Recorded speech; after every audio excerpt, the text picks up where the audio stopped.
Help me to reach 2,000 subscribers. The message hit my screen like a punch in the throat. Work trip got extended. Back Sunday.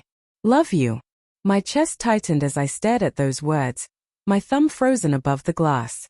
I reread the text again, then again, feeling the sting sharpen with every pass.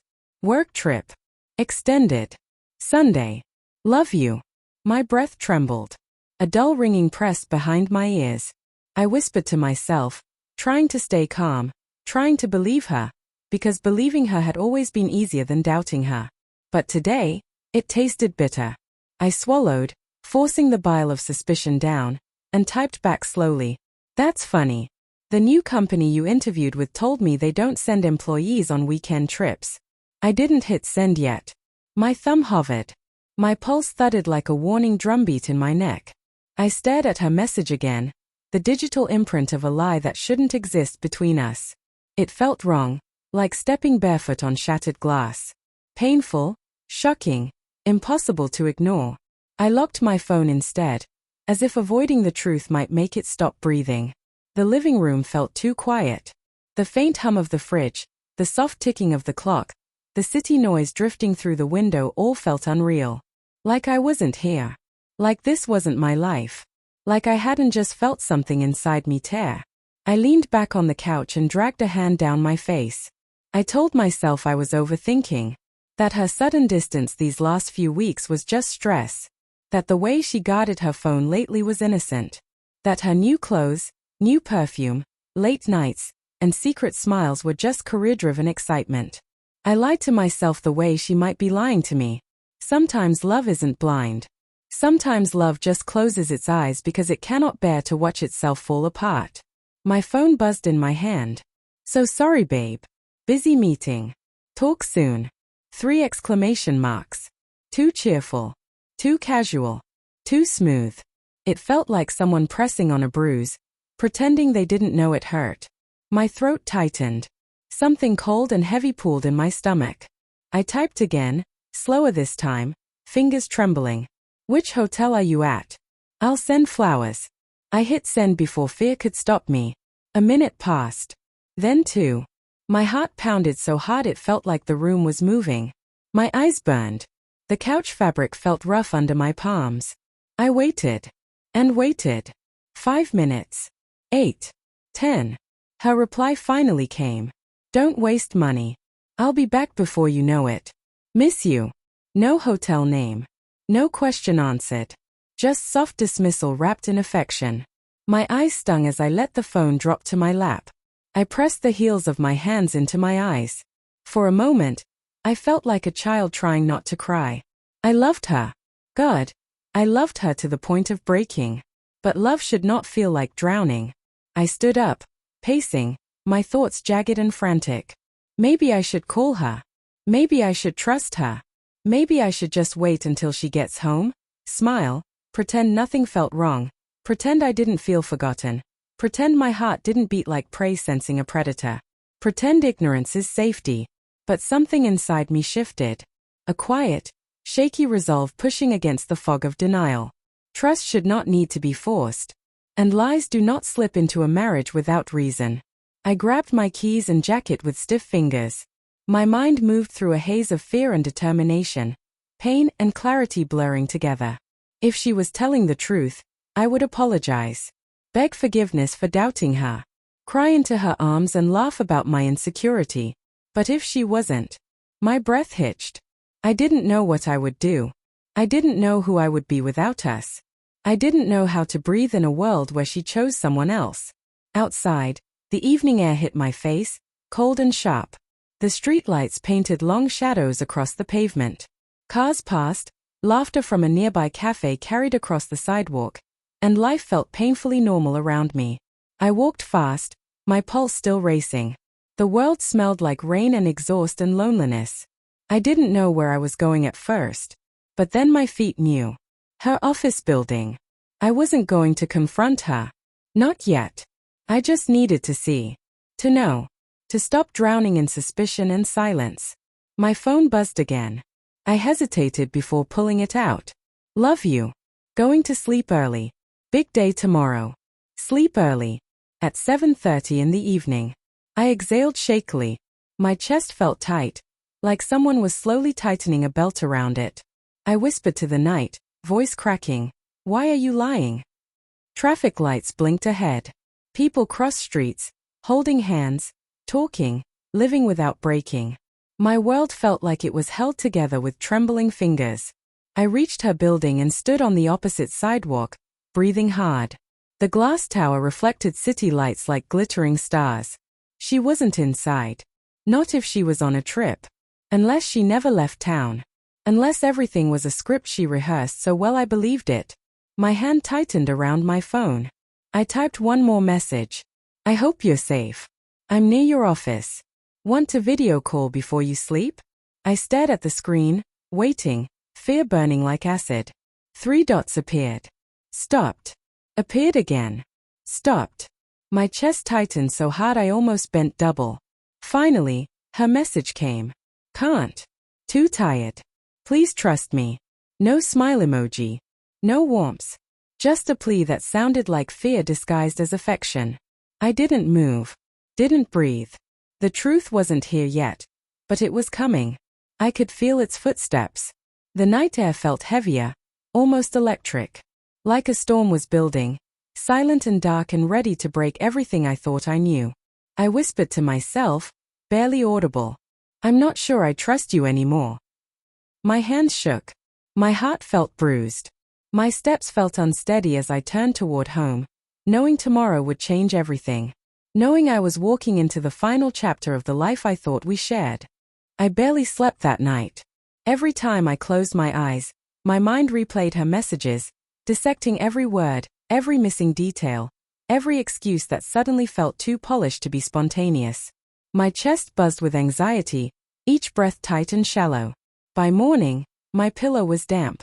I don't remember crying, but sadness has a way of spilling quietly sometimes, like a leak you can't find but feel in the dampness it leaves behind. I sat at the kitchen table, staring at my phone. No message from her. No good morning. No check-in. Nothing. Silence speaks louder than lies. It gnaws. When my phone finally buzzed around 9 a.m., my heart jumped painfully. Boarding now. See you tonight. Miss you. Boarding. As if she had been at an airport the whole time. As if this simple text could glue trust back together. I typed back slowly. "I'll be here. Safe flight." My hands trembled with exhaustion and dread. But instead of sitting and waiting, swallowing doubt like poison, I grabbed my jacket. My shoes felt heavy, my heart heavier. If she was innocent, I would suffer eternal guilt. If she wasn't, I needed evidence. Closure. Anything to stop the constant war inside my head. I drove toward the airport. My grip on the steering wheel was tight, knuckles white against the dark leather.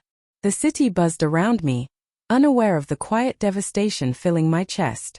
Halfway there, a familiar car passed me in the opposite direction. Her car. I slammed the brakes, the seatbelt biting into my shoulder. My heart plummeted. It was her car. I knew every scratch, every sticker.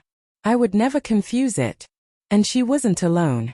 A male silhouette sat beside her, head leaned in her direction casually, like someone who belonged there. My breath felt like ice. I turned the car around sharply, tires screeching against asphalt. Adrenaline wiped out exhaustion, replacing it with fire. I followed them. Close enough to see, far enough not to be obvious. They turned into a quiet residential street, then pulled into a driveway I didn't recognize. A modest brick house. A place that looked lived in.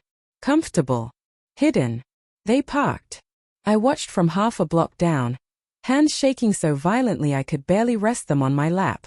She stepped out first, laughing softly as she brushed hair from her face. He came out next, stepping close. Too close. He placed a hand on her lower back, casual like habit. Intimate habit. My chest twisted. I forced myself to breathe. In. Out. In. Out.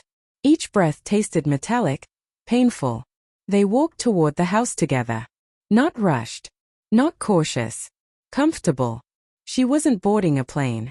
She wasn't exhausted. She wasn't working. She was here. With him. And suddenly, My world didn't feel real. It felt staged. Designed to hurt me. I wasn't angry yet. I was just hollow. Like someone scooped out everything inside me and left only cold shaking bones behind. I stepped out of my car, legs weak. I walked toward them before my brain could stop me. Before fear or pride or heartbreak could hold me down. Her laugh froze when she noticed me. Her entire body stiffened.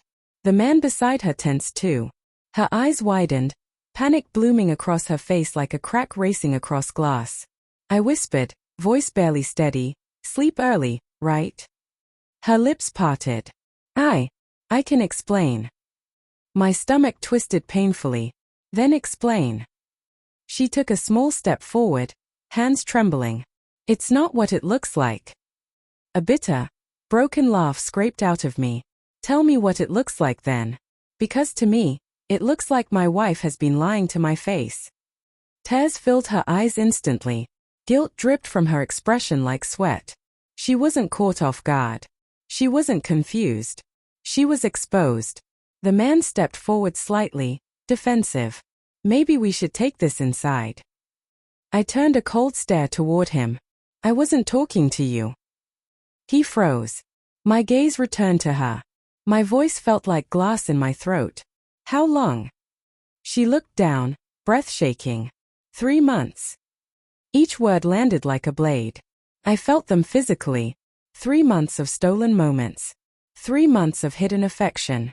3 months of deception dressed as love. Why? I whispered. She choked on a sob. I didn't plan it. I swear. I just felt disconnected. And he listened. He made me feel seen. The world blurred. I blinked hard. So you chose him? No, she stepped closer, reaching for me. I chose confusion. I chose weakness. I chose escape instead of talking to you. But I never stopped loving you. I stepped back, avoiding her touch like it burned. Because it would have. You stopped loving us, I said quietly. And you didn't give us a chance to fight for what we had. Her face crumpled. I was scared. I didn't want to lose you. You lost me the moment you lied and kept lying. Silence. Heavy. Crushing. The man looked uncomfortable now, shifting his weight like he wanted to be anywhere but here. I looked at him, voice tired. You knew she was married. He nodded shamefully. I felt myself exhale, long and empty. I hope she lies to you better than she lied to me. Her face twisted with pain. Please don't do this. We can fix it. I shook my head slowly, tears finally spilling warm down my cheeks. Some things break in a way that repair looks like pretending. She reached forward again, desperate.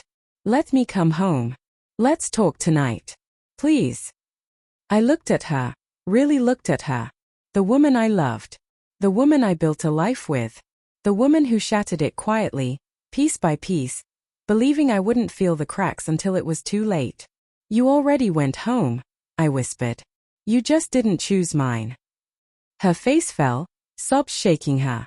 I turned, walked back to my car, each step heavier than the last. My vision blurred, my heart bleeding in silence.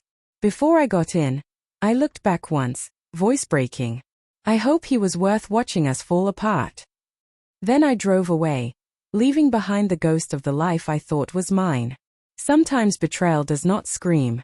Sometimes it whispers in late texts and soft lies, until the truth is too loud to ignore. And sometimes love does not end with anger.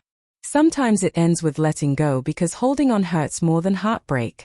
I did not break that day. I simply stopped belonging to someone who stopped belonging to me.